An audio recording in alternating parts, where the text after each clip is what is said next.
It's the offseason for the Tampa Bay Lightning, but still plenty of good things to reflect on when looking back on this past year. We're going to talk about some of the biggest surprises and breakout stars for the Bolts, plus how the Isaac Howard situation could affect what the Lightning do in this coming offseason.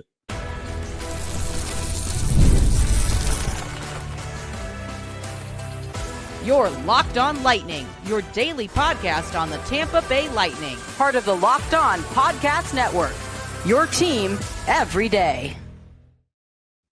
Josh Sperber, welcoming all of you to another episode of Locked On Lightning and thanking you for making Locked On Lightning your first listen every day. We're part of the Locked On Podcast Network, your team every day. And if your team is the Tampa Bay Lightning, then this is the show for you. Today's episode is brought to you by Game Time.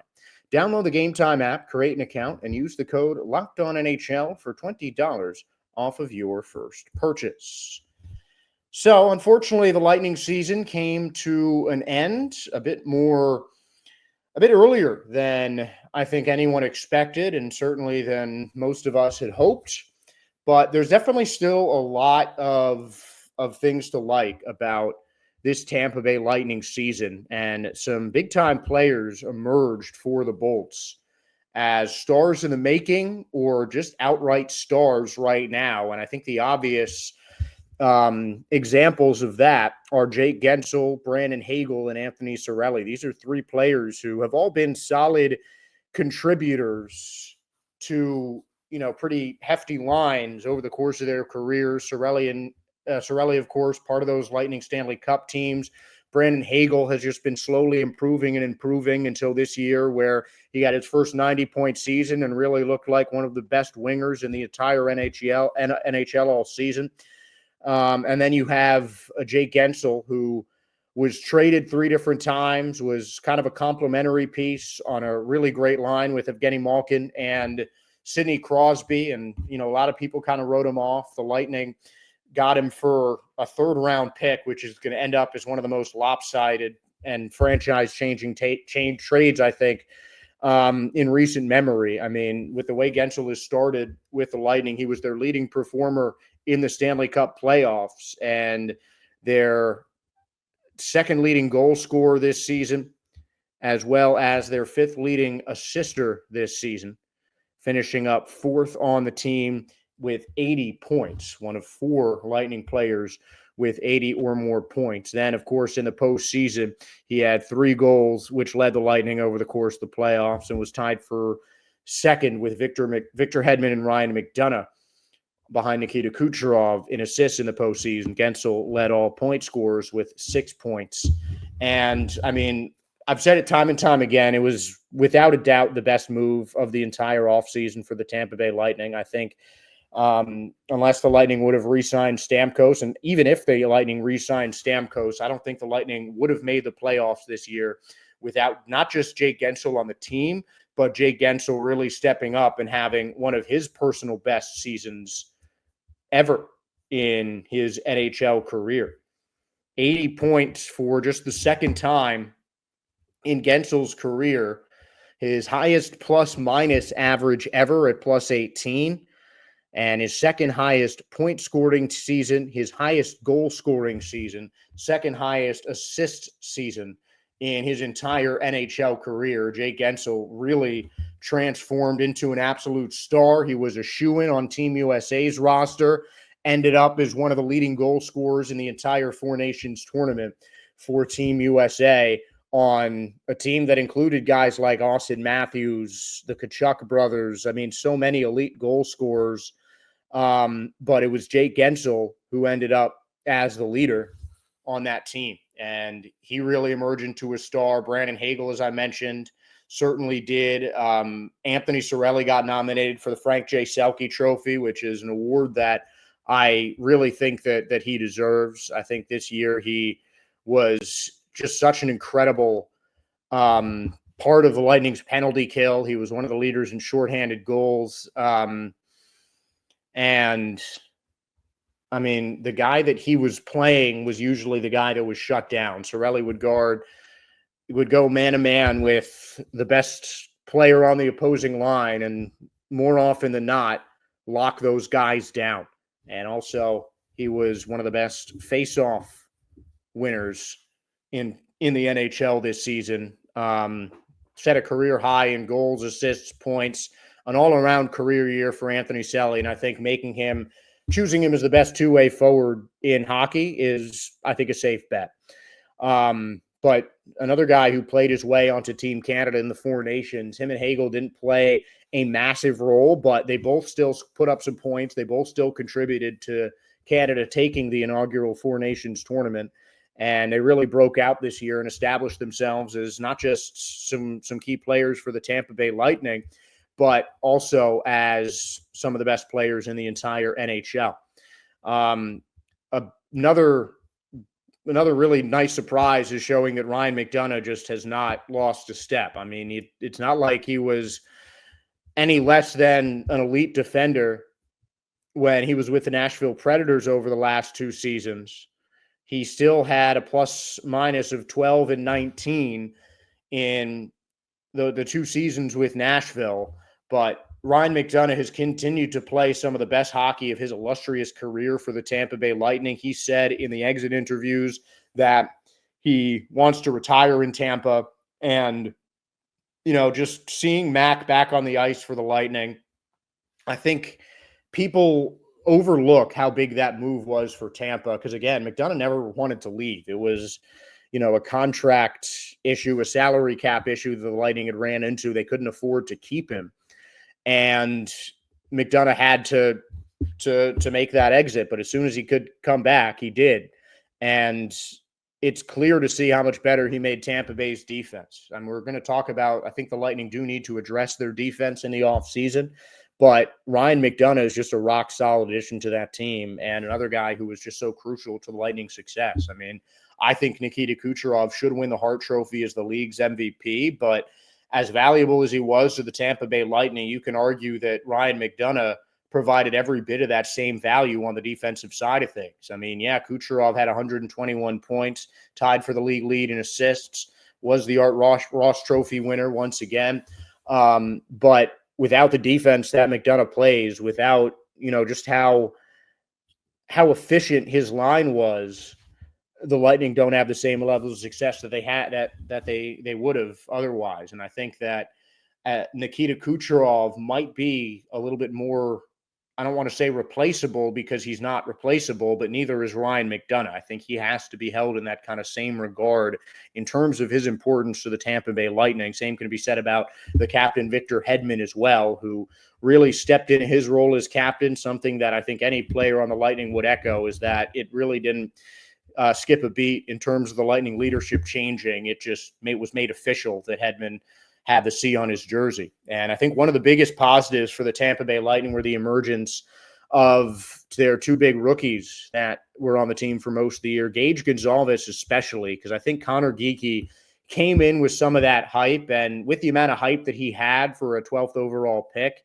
he might not have lived up to that large level of hype, those high expectations that you expect when you get traded an elite prospect like a Connor Geekie. And especially when leaving the Lightning in the trade was Mikhail Sergachev, who is, a franchise great and a key piece of those Stanley Cup teams. But Gage Gonzalez was really a guy who somewhat came out of nowhere. He was a second-round pick in 2020, a guy who had just been around steadily improving in the Lightning's minor league system over the past couple of years. And after his second stint in the AHL, once he got called back up at the end of January, he made it very clear that he was where he belonged back in the NHL. And through the last month or month and a half of the Lightning season, 2 months if you include the playoffs, Gage Gonzalez is one of the best players on the Tampa Bay Lightning. I mean, his offensive game looks so much more polished than it even did at the start of the season when he first got called up and had a drought of a couple months before he even put up a point in the NHL. And he was a huge surprise for the Tampa Bay Lightning, and I really think that he's going to be on his way to a breakout season because he has definitely earned a spot in the top 9 at the very least, maybe even in the top 6 consistently for the Tampa Bay Lightning. A lot of that depends on what the Lightning do in the offseason, and a bigger role for Gage Gonzalez could be promised because Isaac Howard is going to be staying at the University of Michigan State. And there have been some troubling talks about his potential future with the Lightning, who own his drafts rights, but they do expire in the summer of 2026. So we're going to talk about some of the Isaac Howard conversations that have been surfacing so far in the offseason for the Tampa Bay Lightning.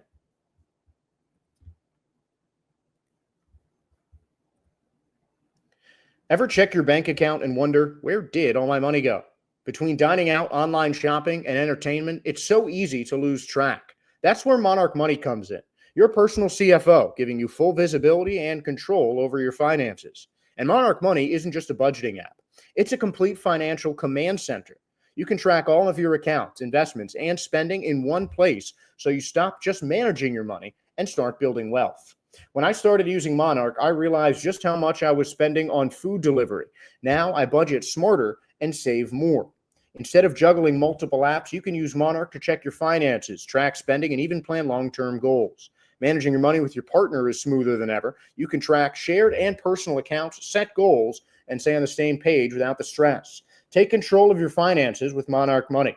Use the code LOCKEDONNHL at monarchmoney.com for 50% off your first year. That's monarchmoney.com, code LOCKEDONNHL for half off your first year.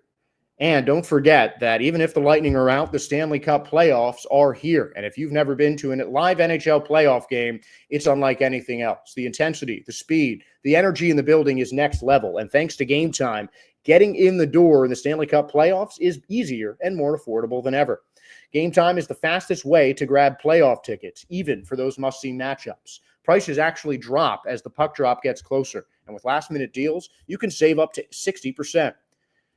Save up to 60% by buying last minute for sports, comedy, concert, theater, whatever your heart desires. And Game Time's all-in pricing shows the total cost up front without any surprise fees at checkout, and the app even shows panoramic seat views, so you know exactly what you're getting before you buy that specific seat. And with Game Time ticket coverage, I know I'm protected, whether it's cancellation protection, job loss assurance, or their 24-hour return guarantee. So take the guesswork out of buying tickets with Game Time.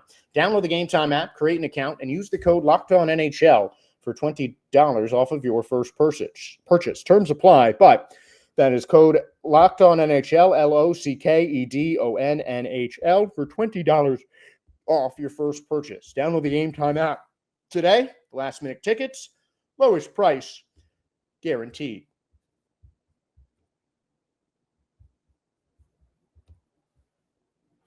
So Isaac Howard has been the subject of a lot of discussions. It was known before the exit interviews that Julien Brisebois hosted at Amalie Arena late last week. But it was known that Isaac Howard was already going to return to Michigan. The Hobie Baker Award winner shocked the hockey world by going back. Really, the only thing that he has left to achieve at Michigan State is a national championship. He has done about everything he can do, proved everything that he can prove in the world of college hockey. But he is going back, despite the fact that he already had a contract with the Tampa Bay Lightning. And a lot of people expected the Lightning to pull him up to NHL, as he is now draft eligible, again, eligible to go to an NHL team. But something that we're going to talk a lot about in the next segment is the Lightning's lack of cap space was a big reason that was not much of a possibility.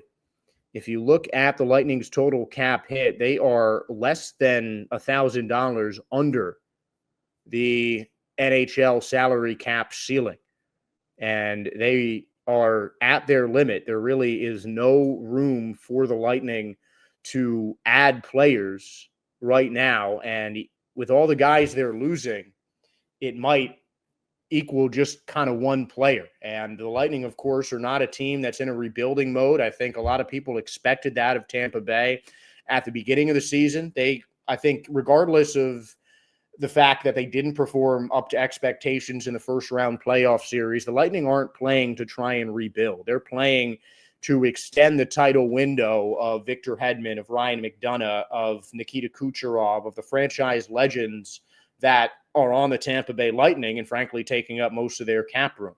So it's not like they can just throw Isaac Howard in there to try and learn as he goes along and see how quickly he can adjust on the fly in a high-stakes situation. That's just not something the Lightning want to do right now, and it's, I don't think, something that they can afford to do, but they're also a team that might have to just kind of stick with what they have. Isaac Howard, it will become an unrestricted free agent in August of 2026 if the Lightning do not pull him up to at least a two-way contract by then. But he, I think, is going to be the subject of a lot of trade rumors coming up in the offseason. And even, closer to when next season starts. This is just going to be a name that you're going to want to set a Google alert for or something like that, because the Lightning, I think, need to make some deals in free agency, and they don't have a lot of wiggle room in terms of cap flexibility. So they might have to start looking into trading prospects, and by far the most appealing one that they have is Isaac Howard. He was the NHL scoring leader. But even Julien Brisebois at the exit interview said that he does not expect to sign Isaac Howard. And unfortunately, that just puts the Lightning in a difficult situation. But, there's still, I think, a chance that Howard can sign. Just, I am not sure the Lightning have the kind of salary cap flexibility that that can hold on to a guy like him. And you look at what they've got, they had Cutter Gauthier, the Cutter Gauthier situation. They got Jamie Drysdale in a second-round pick from the Anaheim Ducks. Winnipeg has swapped picks. There are plenty of examples of these kind of situation happening. And I think that an guy like Isaac Howard, who was, voted and considered the best player in college hockey this year, and, one of the more exciting prospects, not just for the Lightning, but for all of hockey, he could command a pretty hefty price, I think, and the Lightning might be able to get someone very good for him. I mean, they traded Michael Eyssimont for Oliver Bjorkstrand and Yanni Gourde, which is a huge upgrade. So I think that they can get the same kind of a similar, effective package for a guy like Isaac Howard. Maybe they look at getting another forward and adding to their forward depth. Maybe they look at a defender or even a backup goalie and somebody else. There are a lot of different options, I think, if the Lightning do decide to trade Isaac Howard. But based on what I heard from those exit interviews, it seems like that is going to be something that the Lightning are going to have to talk about. Isaac Howard and the Lightning haven't really been seeing eye to eye on when they can and how they can bring him up to the NHL as quickly as possible. And I don't think it's a situation of kind of bad blood between the teams. Julien Brisebois had never had anything negative to say about Isaac Howard. And frankly, the only somewhat negative things he said is that right now, the negotiations aren't going well. They're just apart on a couple of different things, and they might not be able to work it out. But I think the Lightning really need to try and work that out as hard as they can, and I think that they will, because they know the kind of talent that they have on their hands with a guy like Isaac Howard, and he could become, a great in this league with any team that he goes to. And the Lightning were able to pick him up, I think, before he became as good as he is. I mean, he was a late first-round pick. That usually doesn't mean the best player in college hockey, but, a late first-round pick in 2022 is now the best player in college hockey. So the Lightning really seemed like they found a hidden gem at the end of the first round in Isaac Howard, the rich getting richer after 3 straight Stanley Cup final appearances and 2 wins.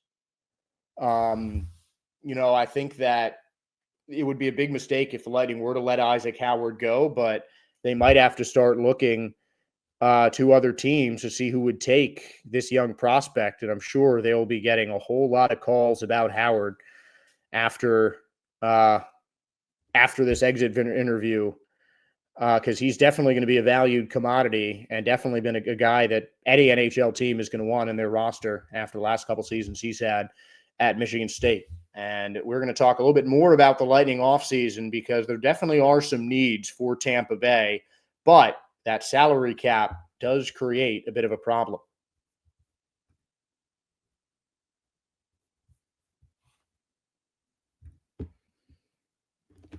Scaling your business requires the right expertise at the right time. With Upwork, you can find specialized freelancers in marketing, development, design, and a whole lot more. Experts ready to help you take your business to the next level. Upwork gives businesses flexibility by connecting them with top-tier freelance talent across multiple industries, including IT, web development, and marketing. Whether you need extra hands for a big project or a long-term partner, Upwork makes hiring simple and affordable. If you need help with a marketing campaign, Upwork can connect you with a freelance expert who delivered incredible results in the past. Posting a job is free and simple, and within a day, multiple qualified candidates will be ready to apply for that job. And instead of hiring full-time, Upwork can help you find affordable, top-tier freelancers to scale your business effectively and efficiently. So visit Upwork.com right now and post your job for free. That's UPWORK.com, Upwork.com, to connect with top talent and grow your business today. The Lightning are also trying to grow their business, and they might not have the help of Isaac Howard this year, but they certainly might have to go down to their AHL teams to try and get some more players. Yanni Gourde and Cam Atkinson, as well as Luke Glendening, are going to be unrestricted free agents on defense. So is Nick Perbix, and Jonas Johansson's contract is up as well. So Perbix, Johansson, Glendening, Atkinson, and Yanni Gourde. And I think Yanni Gourde is, and maybe Jonas Johansson, just to keep continuity in terms of the backup goalie, are the two guys that I think are most likely to stay. I think Atkinson could be on the way out. I mean, even when he was playing with the Tampa Bay Lightning, it was at a career low in terms of minutes played for Cam Atkinson. Wasn't getting in the postseason and played most of the second half of the year with AHL Syracuse. So with the Lightning having a couple NHL-ready players in their minor league system, including a couple guys that were called up to the NHL level, I'm talking about, guys like Jack Finley, who came back, Dylan Duke as well, who scored a goal in his NHL debut. These are players that I think are a better option for the Lightning than guys like Cam Atkinson and maybe even Luke Glendening, whose ability as a face-off specialist still makes it possible for the Lightning to retain him on a veterans minimum kind of deal.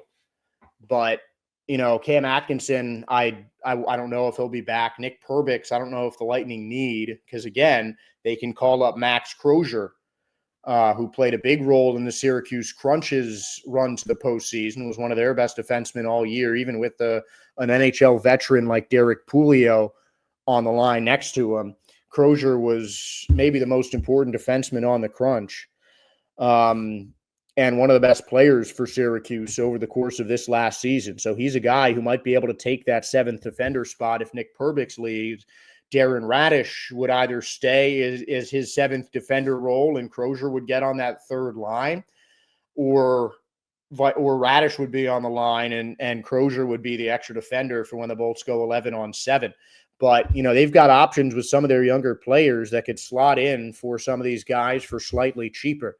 The problem is, I think the Lightning are in need of making some more moves. I think the trade deadline deal that brought in Bjorkstrand and Yanni Gourde was brilliant, and I think it was a huge deal for the Lightning and would have looked a lot better, I think, if Bjorkstrand was healthy for the postseason. I think he was really starting to get used to that Lightning offense and really start to gel with this team. But they didn't have him for the playoffs, and that absolutely stung. Yanni Gourde was great in the postseason, but just because of his cap hit and the fact that he's 33, the Lightning might let him go, even though after the deadline, Julien Brisebois said that he hoped to reach extensions with both of those players. So I think the Lightning are going to look to bring Yanni Gourde back. Hopefully they can get him back as a discount because they're right up against it at the edge of the salary cap. And you look at some of the free agent defensemen that are available. I mean, there are some guys that might be able to make a big impact. I mean, you're looking at guys like Ryan Lindgren, is definitely one. Dante Fabro, another younger player. Henri Jokiharju of the Boston Bruins, who was a key defender for Finland during the Four Nations Classic. But when you look at the amount of cap that the Lightning have, they might have to, instead of going for some of the guys I mentioned, or a guy like Ivan Provorov, who's going to be looking for a big deal, or any one of the other guys that I talked about, Vladislav Gavrikov. I mean, there's so many different ways the Lightning can go. There's a lot of defensive talent in this pool, but unless it's the Lightning convincing kind of a veteran like Alec Martinez or Jan Rutta to sign for a cheaper deal just to get back into an NHL roster, they might not have any options to do that. So this you could see a Lightning team when the 2025-26 season rolls around that is very similar to the squad that the Lightning have right now. And the only players that might be added to this Lightning team would be from within their own system, because you look at your Max Crozers, your Declan Carlisles, your Steven Santini's, your Jack Finley's, Max Groshev, Dylan Duke, Jaden Dureau maybe. I mean, there's plenty of young players in the Lightning system that they could try and just work in, guys that have been around the organization for a while that might have an easier time adjusting than a big money free agent deal, though it certainly worked out fine with Jake Gensel after he signed his 7-year deal following the Lightning's trade. But, the Lightning just don't have a lot of cap room to play with, and that could hamper what they're able to pick up in terms of free agency deals, because even if the Lightning let Yanni Gourde, Cam Atkinson, and Luke Glendening go, that still only equates to almost $2.3 million, somewhere in that range. You let Jonas Johansson go, that ends up at about $3 million, but now the Lightning are out all these players. Like, you're still going to have to replace not just Nick Perbix if the Lightning are getting defender, which I think should be their top priority. I think defense is the unit that needs to be improved the most for Tampa Bay, and the Lightning might need to look to free agency or trades to try and pick someone up, especially with the amount of free agent talent among defenders that are out there. The Lightning might be able to get a guy that can really help their roster, but they're going to have to get someone, I think, through a trade or, hope that one of their draft guys can just plug in and play with the Tampa Bay Lightning system this year. And it's certainly a possibility, because you look at the Solar Bears, they're a playoff team, got into the second round. The Crunch ended up a playoff team after a slow start. They really grinded it out in the second half and earned their way to their eighth straight season in the playoffs. I mean, the Lightning have plenty of talent in their minor league system. That is definitely clear. It might not be this eye-popping, game-changing kind of talent, but there are enough needle-moving players where you can look to your farm system and get guys that can help you win hockey games right now. The Lightning have that ability with their strong teams, their strong development staff in Syracuse and in Orlando. But the big splash that the Lightning need might not be within their reach, especially if the Lightning are still going to try and get Isaac Howard, which I'd imagine they are. I can't say that. I'd be pretty shocked to say, just because it doesn't look likely that Isaac Howard will sign, that the Lightning will abandon their pursuit of him, because that's just a gold mine that the Lightning have in their pocket, a real ace in the hole that the Lightning don't want to let slip away. And that could impact how they spend the offseason. As I said, it could just be the Lightning trading away guys, cutting cap as much as they can so they can get Isaac Howard onto the Tampa Bay Lightning roster once he finishes up his career at Michigan State. So I think there are a lot of different ways the Lightning can go with it, but I definitely like to see the Lightning shed some cap, try and get another defenseman, and get another crack at Isaac Howard, because he really looks like a guy that could produce right away if he starts in the AHL for a little bit, he looks like a guy that can really step in and step up for the Tampa Bay Lightning. And that is where we're going to leave today's show. We'll have a little bit more as we continue in the offseason tomorrow. But through the season and now through the offseason, I want to thank you for tuning in and making Locked On Lightning your first listen every day. And for your second listen, make sure to check out the all-new Locked On NHL Game Night. Every game, every night until a Stanley Cup champ is crowned. Get local analysis on a national scale. Find NHL Game Night on Locked On NHL on YouTube or wherever you get your podcasts. And on YouTube or wherever you listen to this podcast, please give us a like, a follow, a subscribe. We really do appreciate your support. And thank you, as always, for listening to Locked On Lightning. So once again, I'm Josh Sperber. Thank you for tuning in, and go Bolts. Have a great offseason, everyone.